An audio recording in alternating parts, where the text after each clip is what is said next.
Bienvenue dans cette nouvelle édition du 12-15. Voici les titres de l'actualité.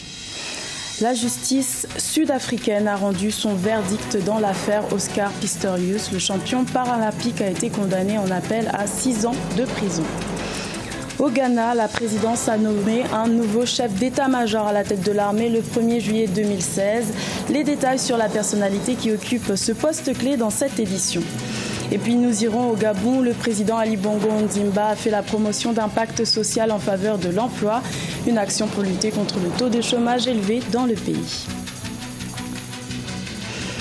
Le verdict définitif est tombé dans l'affaire Oscar Pistorius. Le champion paralympique a été condamné en appel à 6 ans de prison ce mercredi 5 juillet à Pretoria. Le sportif sud-africain était jugé pour le meurtre de sa petite amie Riva Steenkamp, assassinée en février 2013. Les précisions d'Itlet Mirabel Bissou. Oscar Pistorius, l'athlète paralympique sud-africain, a été condamné en appel ce mercredi 6 juillet 2016 à 6 ans de prison. La décision émane du tribunal de Pretoria, la capitale sud-africaine. Reconnu coupable du meurtre de sa petite amie Riva Steenkamp, il encourait 15 années de prison ferme. La juge Thokozile Masipa a rendu son verdict tôt ce mercredi matin devant la haute cour de Pretoria. En considérant les faits dans cette affaire, je suis d'avis qu'une longue peine d'emprisonnement ne servira pas la justice dans ce meurtre de Riva Steenkamp. L'accusé est cependant condamné à 6 ans de prison ferme. De nombreux observateurs jugent la sentence largement inférieure à la peine planchée prévue par le code pénal sud-africain. En première instance, Oscar Pistorius avait été condamné à 5 ans de prison ferme pour homicide involontaire. Oscar Pistorius a déjà passé 1 an en prison. L'athlète avait bénéficié en octobre 2015 d'une libération anticipée et était maintenu en résidence surveillée. Il lui reste aujourd'hui 5 années à passer en prison. On en vient à une autre affaire judiciaire au Burkina Faso. Des officiers de l'ex-régiment de sécurité présidentielle ont été remis en liberté provisoire par la justice militaire burkinabé. Il s'agit du commandant Abdulaziz Korogo et de 3 autres officiers. Ces derniers étaient détenus pour avoir tenté un coup d'État contre le régime de transition en septembre 2015. Les explications d'Oumou Kalsoumba. La justice militaire burkinabé a libéré des officiers de l'ex-régiment de sécurité présidentielle RSP, le commandant Abdulaziz Korogo, ainsi que 3 de ses co-détenus, tous des officiers, ont obtenu la liberté provisoire cette semaine. Des membres du RSP avaient tenté un coup d'État contre le régime de transition du président Michel Kafando en septembre 2015. Cependant, ils restent sous contrôle judiciaire et sont sommés de rester dans le pays. Depuis un certain temps, il y a l'idée d'une réconciliation, d'un apaisement général qui permettrait d'entreprendre un certain nombre d'actions politiques de la part du nouveau régime qui, comme peut-être vous le savez, a un peu de mal à faire démarrer la machine du développement économique et social.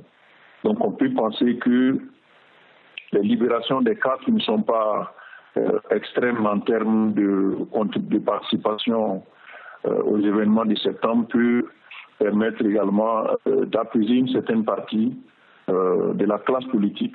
Plusieurs personnalités, à l'instar d'Edi Komboigo, président du Congrès pour la démocratie et le progrès CDP, ont déjà été libérés. Cependant, c'est la première fois que des officiers de l'ex-régiment de sécurité présidentielle sont remis en liberté provisoire depuis l'ouverture de l'enquête sur la tentative de coup d'État en septembre 2015. Selon de nombreux analystes, cette libération des membres du RSP intervient dans un contexte de réconciliation nationale. Nous sommes dans un contexte où présentement, tous ceux qui ont pris part d'une manière ou d'une autre à ce putsch sont vomis par la population. Donc les gens ne voudraient pas encore qu'on puisse assister au retour de ces mêmes personnes sur la scène politique.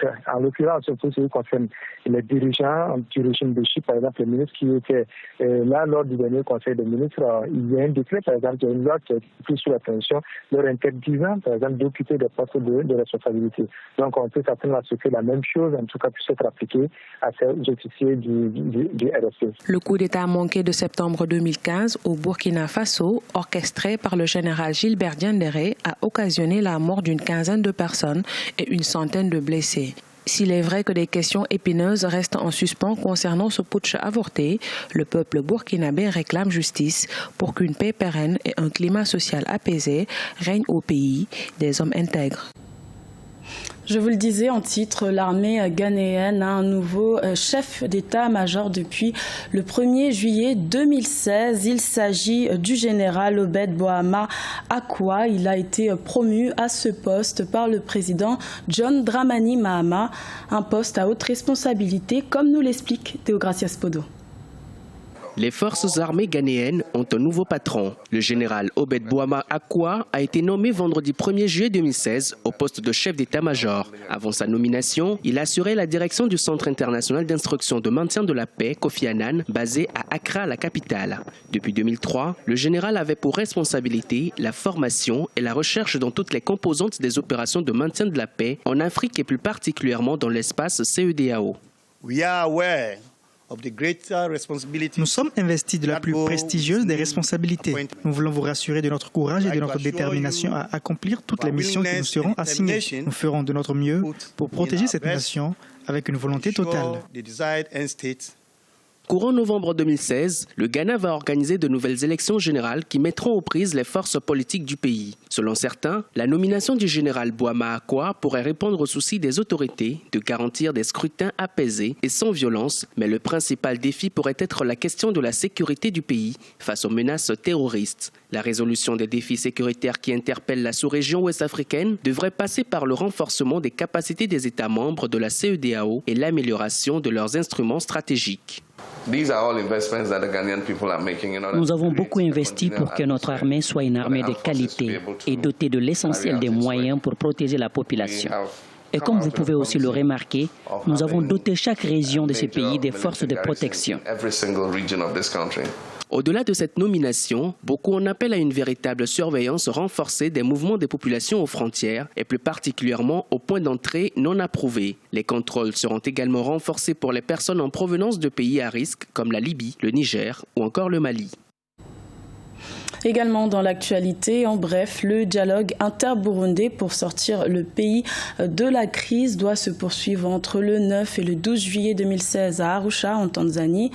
Mais ce sera une nouvelle fois sans le Sénared, la plateforme de l'opposition en exil, qui refuse de s'y rendre, faute d'avoir reçu une invitation officielle. Multiplier les actions en faveur des plus vulnérables, c'est la volonté du gouvernement gabonais. Le président Ali Bongo Ondimba a fait la promotion d'un pacte social que plusieurs associations ont signé. Il s'agit d'une convention pour favoriser l'emploi et notamment l'entrepreneuriat dans ce pays où le taux de chômage avoisine les 40%. Les explications dans ce reportage de Douglas Toutoum. Faire de l'égalité des chances une réalité et non un simple slogan, c'est l'objectif visé par Tendance à venir et la Convention nationale des jeunes patriotes, des associations qui visent à rendre concret le pacte social proposé par Ali Bongo Ondimba. Cette matérialisation se traduit par des parcours atypiques de ces jeunes entrepreneurs. Aujourd'hui, grâce à Tendance à venir et ses alliés, ils sont responsables d'activités génératrices de revenus. Je suis sensiblement au salaire d'un fonctionnaire de 250 000 francs, salaire moyen en bénéfice. Je suis une femme autonome et dépendante grâce à Tendance à venir. Je suis satisfaite parce que Tendance à venir a fait pour moi. Comme là, en ce moment, je travaille, j'ai un salaire, j'arrive à m'occuper de moi-même et de mon fils. Pour Christian Doué, assureur de formation, la reconversion dans la restauration s'est imposée. Don Bikoma Bobi, un des plus jeunes entrepreneurs du Gabon, a démarré avec 35 000 francs CFA. Un an plus tard, il est en phase d'achever la construction de sa maison. Je n'avais jamais pensé que je pourrais vivre de la cuisine, mais aujourd'hui, c'est le cas, parce que je n'évolue plus dans un autre secteur d'activité, seulement dans la restauration. Si l'entrepreneuriat national peine encore à se développer faute d'initiatives des jeunes Gabonais, il n'en demeure pas moins que l'initiative de Tendance à venir et ses alliés concourt au changement de mentalité. Demander aux acteurs politiques, économiques, à la société civile d'être l'acteur principal du changement de mentalité. Car tout part du haut vers le bas. Le taux de chômage est de 35,7% chez les jeunes de 15 à 24 ans et 26% chez les actifs de 25 à 34 ans. Selon les spécialistes, l'entrepreneuriat se présente comme la meilleure alternative pour lutter contre le chômage au Gabon. Depuis leur création, ces deux associations ont permis à plus d'une cinquantaine de personnes de sortir du chômage et la précarité. C'était le journal de la rédaction. Merci de l'avoir suivi. L'information continue sur Africa 24.